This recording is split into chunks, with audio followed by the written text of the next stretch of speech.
Welcome to Audit the Audit, where we sort out the who and what, and the right and wrong of police interactions.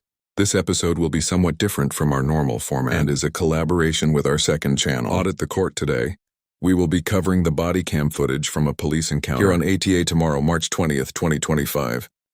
We will be analyzing a deposition from an officer involved in the interaction. On ATC, you can find a link to Audit the Court in the description and in the pinned comment below. And now let's dive right in. On December 15th, 2018, the owner of the The Watchdog YouTube channel, independent investigative journalist Winston Knowles, stood on a public street corner in Royce City, Texas, holding up several different signs, some of which contained profanity. After receiving a complaint regarding one of the signs that included profanity, Officer Clark of the Royce City Police Department responded and approached Mr. Knowles.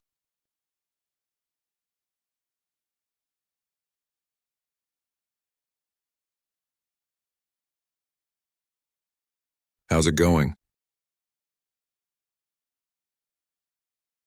Are you doing okay, sir? You're just not going to answer. We're getting reports that your signs have profanity.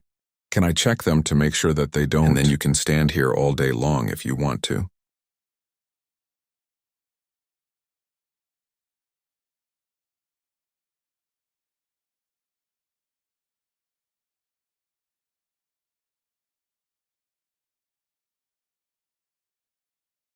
"I'm 7.711 million, head over here."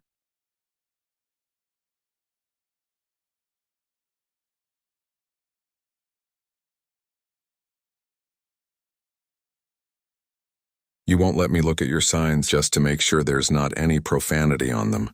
"No, I'm sorry." "You what? No, never mind."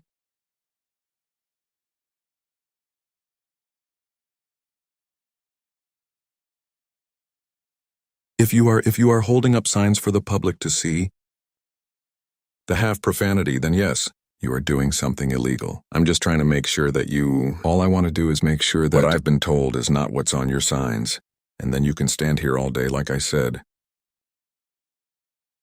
Are you here? And I've already heard you say a cuss word once, so what do your other sons say, sir? Sir, what do your other sons say?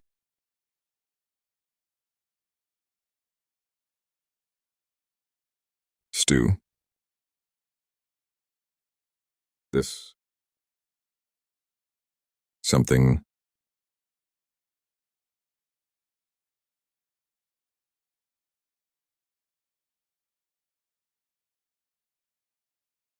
I don't consent to any searches. Sergeant Nick Dial and Officer Keith Short arrive on the scene. In response to Officer Clark's call for backup, and when Mr. Knowles refuses to show him the other signs, Sergeant Dial hits the signs out of his hands, kicks them, and looks through them. The Fourth Amendment protects an individual's possessory interest in their personal effects, and as the Supreme Court explained in the 1984 case of United States Jacobson, a seizure of property occurs when there is some meaningful interference with an individual's possessory interest in that property. Now here, when Sergeant Dale slapped the signs out of Mr. Knowles' hands, kicked them, and then looked through them, he seized the signs within the meaning of the Fourth Amendment. Officers may lawfully seize a citizen's possessions when they have a warrant, or when a recognized exception to the warrant requirement applies, which is when the possessor voluntarily consents to the seizure. When officers are lawfully present and the incriminating nature of an item is immediately apparent, or when immediate action is necessary to prevent the destruction of evidence or respond to an emergency.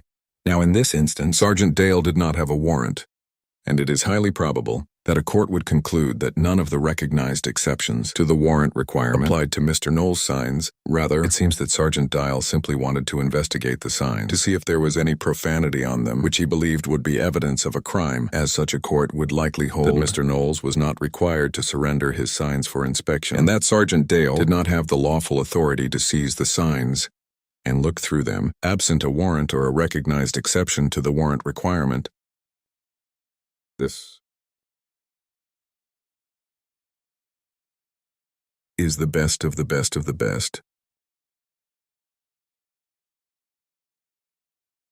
Now you're failing the ID. Put your hands behind your back.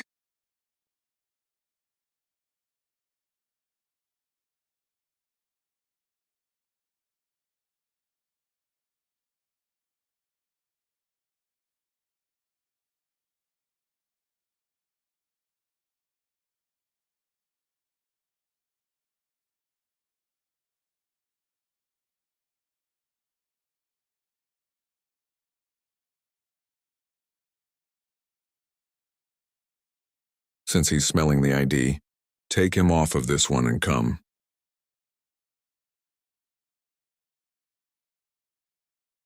I would like to speak to the supervisor right now. The supervisor is the one that's right here talking to you. So I would like to speak to you, supervisor. As far as I understand, I have not committed a crime today. When we're here answering a complaint and you refuse to identify yourself, that is a crime. Mr. Knowles argues that he has not committed a crime, and the officers respond that his refusal to identify himself while they were investigating a complaint was a criminal offense. Under Section 38.02 of the Texas Penal Code, an individual commits the offense of failure to identify only when, after being lawfully arrested, they intentionally refuse to give their name, address, or date of birth to an officer, or when they give false identifying information during a lawful arrest or detention. Now here, the supposed refusal to identify occurred before Mr. Knowles was placed under arrest, when, contrary to the officer's assertions, Texas law only requires individuals to identify themselves after they have been arrested, not any time that an officer is quote-unquote investigating a complaint. Additionally, it is important to note that the officers did not ask Mr. Knowles for the identifying information that the statute actually covers. Instead, they asked whether he had physical identification on his person, and when he said no, they immediately treated that answer as a crime. Informing officers that you do not have ID in your possession is not the same as refusing to provide your name, address, or date of birth. The statute does not make it a crime to simply lack an identification card while standing on a public street. Accordingly, a court would almost certainly conclude that Mr. Knowles did not commit the offense of failure to identify when we're here answering a complaint and you refuse to identify yourself. That is a crime. When you're displaying these signs and people are calling because it's offensive to them, that is another crime. So yes, you have committed a crime. You've committed two. You didn't warn me. We don't have to warn you. Ignorance of the law. I asked you quietly to see your signs and you said, I don't consent to any searches or seizures of my property or my person.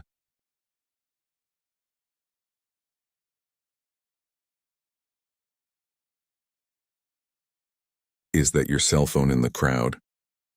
If it's not, I'ma leave it sitting here. If it is, I'ma take it and put it up to somebody and steal it. If you want to act this way, I'll leave it sitting here. But somebody steal it, why would you do that?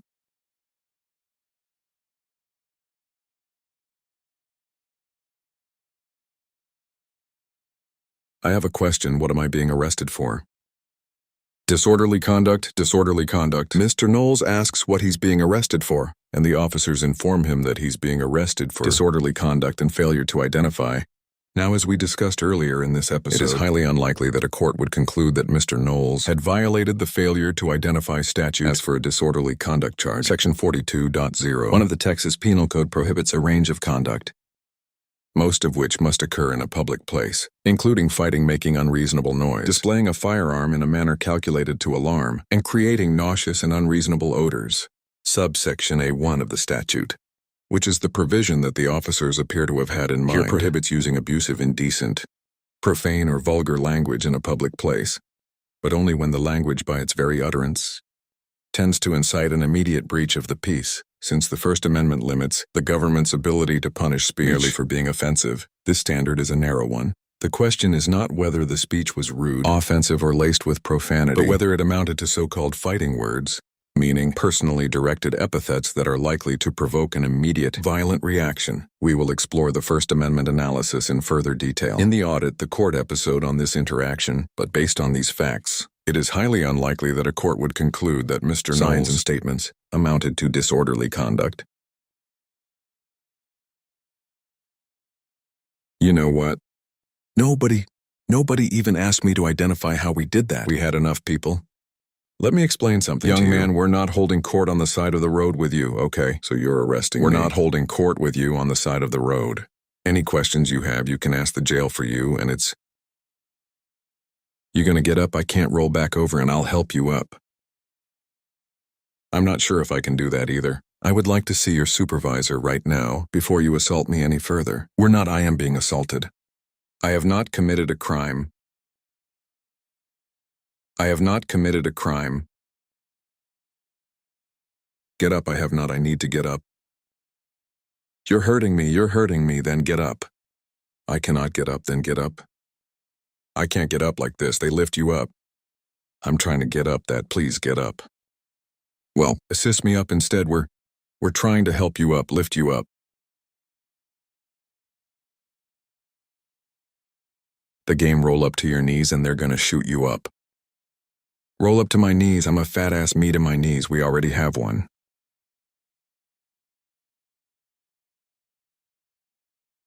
Now they'll lift you straight up, stand up, okay, help me up.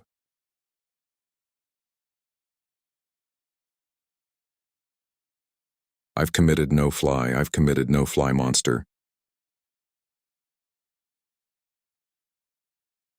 Please get my equipment. You're gonna leave my on the side of the road, get my equipment. Get my equipment, don't tell me what to do. Mr. Knowles was charged with disorderly conduct and resisting arrest. Both charges were ultimately dropped, and Mr. Knowles subsequently filed a federal civil rights lawsuit. On December 18, 2020, as mentioned earlier, this episode is a collaboration with our second channel, Audit the Court, where tomorrow, we will be examining a deposition from this civil case and discussing the outcome of the lawsuit. If you are interested in seeing Sergeant Dale answer questions under oath about this encounter, well, then be sure to check out the links below. Overall, the Royce City officers get an F for seizing Mr. Knowles' personal effects without lawful authority, arresting him for failure to identify under circumstances that the statute plainly did not cover, and charging him with disorderly conduct without an adequate legal basis. When Sergeant Dial knocked the signs out of Mr. Knowles' hands and looked through them, he conducted a warrantless seizure of personal effects, with no applicable legal exception to justify it. The entire premise of the seizure was that profanity on a sign is illegal, which it typically is not, and an officer's belief that an individual possesses something illegal in plain view does not by itself authorize a warrantless search and seizure. Additionally, the officer's claims that Mr. Knowles had committed disorderly conduct and failure to identify were legally unfounded. As discussed earlier in this episode, the disorderly conduct statute only prohibits profanity when it rises to the level of so-called fighting words, which is a narrow category of unprotected speech that is limited to personally directed language that is likely to provoke immediate violence. Holding profane signs on a public street corner generally will not clear this bar. Likewise, the failure to identify statute requires an individual to identify only after a lawful arrest.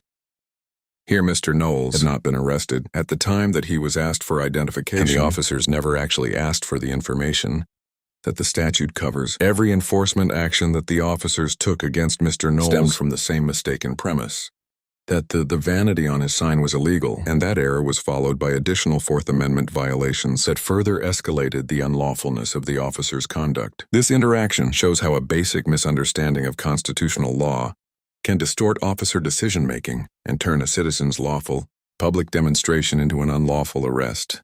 Mr. Knowles gets an A- for accurately asserting his constitutional rights during the encounter and refraining from active, physical resistance during an unlawful arrest, while engaging in conduct during the arrest that, while understandable, meaningful legal exposure, Mr. Knowles correctly and effectively invoked his First and Fourth Amendment rights. Regarding the signs identifying that profanity is not illegal, and that he did not have to give the officers his signs, he also correctly argued that he did not refuse to identify himself.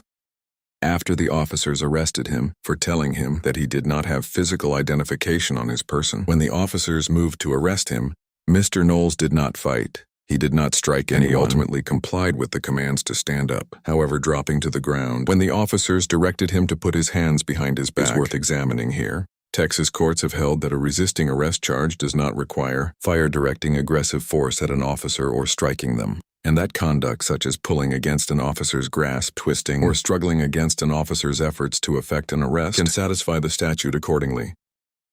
The principle that passive physical resistance can still constitute resisting arrest has meaningful support in Texas case law. Dropping to the ground when directed to submit to arrest is the kind of conduct that, depending upon the circumstances and the court's interpretation, could potentially fall within that range.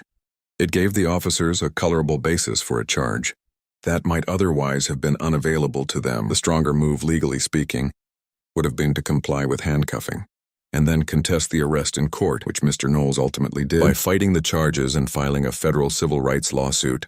I commend Mr. Knowles for understanding that the courtroom, not the street corner, is where unlawful arrests are most effectively challenged and for taking meaningful steps to pursue accountability. After this encounter, let us know if there's an interaction or legal topic that you'd like us to discuss in the comments below. Thank you for watching, and we'll see you over on the Audit the Court channel.